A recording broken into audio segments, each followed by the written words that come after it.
छोड़कर भागा एक और भगोड़ा। मुंबई के पूर्व पुलिस कमिश्नर परमवीर सिंह भगोड़ा घोषित। 30 दिन बाद जब्त होगी प्रॉपर्टीज। मुंबई की किला कोर्ट ने परमवीर सिंह को किया भगोड़ा घोषित। केंद्र की बीजेपी सरकार में देश छोड़कर भाग रहे लोग, गृह मंत्री अमित शाह पर उठे सवाल। खबर में आगे बढ़ने से पहले लाइक कीजिए इस वीडियो को और चैनल को सब्सक्राइब करने के बाद घंटी बजाना बिल्कुल ना भूलें। बढ़ती है पहली खबर की तरफ। भ्रष्टाचार और वसूली का आरोप। मुंबई के पूर्व पुलिस कमिश्नर परमवीर सिंह भगोड़ा घोषित। 30 दिन बाद जब्त होगी प्रॉपर्टीज। दरअसल महाराष्ट्र के पूर्व गृह मंत्री अनिल देशमुख पर 100 करोड़ की वसूली का आरोप लगाने वाले मुंबई पुलिस के पूर्व कमिश्नर अपने ही जाल में फंस गए हैं। मुंबई की किला कोर्ट ने उन्हें भगोड़ा घोषित कर दिया है। भ्रष्टाचार और वसूली के कई मामलों में वे आरोपी थे। कई बार बुलाने के बावजूद वे मुंबई पुलिस और एसआईटी के टीम के सामने पेश नहीं हो रहे थे। हालांकि उन्हें पिछले साल गोरेगांव में दर्ज रंगदारी के एक केस में फरार घोषित कर दिया गया है। महाराष्ट्र गृह विभाग ने उन्हें फरार घोषित करने के लिए पिछले सप्ताह मुंबई की किला कोर्ट का रुख किया था। बुधवार को special public prosecutor Shekhar Jagtap ने कहा से 30 दिन के भीतर अगर परमवीर सामने नहीं आते हैं तो उनकी प्रॉपर्टीज को जब्त करने का काम शुरू होगा। सूत्रों के मुताबिक गृह विभाग ने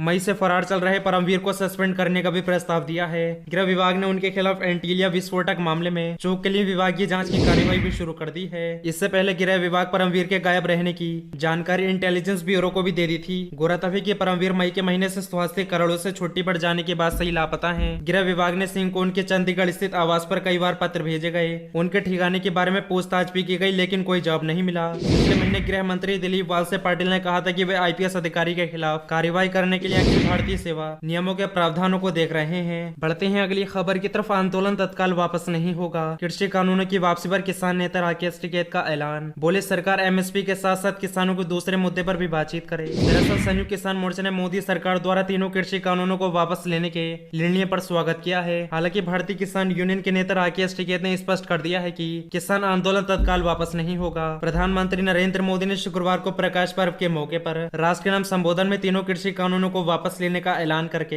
हर किसी को चौंका दिया। उन्होंने अपने संबोधन में आंदोलन खत्म कर किसानों को घर लौटने की अपील की है। उन्होंने कहा कि किसान अपने खेत में लौटे, अपने परिवार के बीच लौटे। प्रधानमंत्री ने देश को संबोधित करते हुए कहा, आज मैं आपको पूरे देश को ये बताने आया हूँ कि हमने तीनों कृषि कानूनों को वापस लेने का निर्णय लिया है। इस महीने के अंत में शुरू होने जा रहे संसद सत्र में हम इन तीनों कृषि कानूनों को रद्द करने की संवैधानिक प्रक्रिया को पूरा कर देंगे। संयुक्त किसान मोर्चा ने कहा, हम सभी तीनों किसान विरोधी कानूनों को निरस्त करने के प्रधानमंत्री नरेंद्र मोदी के फैसले का स्वागत करते हैं। संसदीय प्रक्रियाओं के माध्यम से घोषणा के प्रभावी होने की प्रतीक्षा करेंगे। अगर ऐसा होता है तो ये भारत में 1 साल लंबे किसान संघर्ष की ऐतिहासिक जीत होगी। इन सबके बीच किसान आंदोलन का नेतृत्व कर रहे किसान नेता राकेश टिकैत ने संकेत दिए हैं कि वे किसान आंदोलन तत्काल वापस लेने के मूड में नहीं है। किसान नेता राकेश टिकैत ने ट्वीट कर कहा, आंदोलन तत्काल वापस नहीं होगा। हम उस दिन का इंतजार करेंगे जब कृषि कानूनों को संसद में रद्द किया जाएगा। सरकार एमएसपी के साथ साथ किसानों को दूसरे मुद्दे पर भी बातचीत करे। वहीं नरेश टिकैत ने ट्वीट कर कहा, किसान बारूद के ढेर पर बैठे हैं, आंदोलन से ही जिंदा रहेंगे।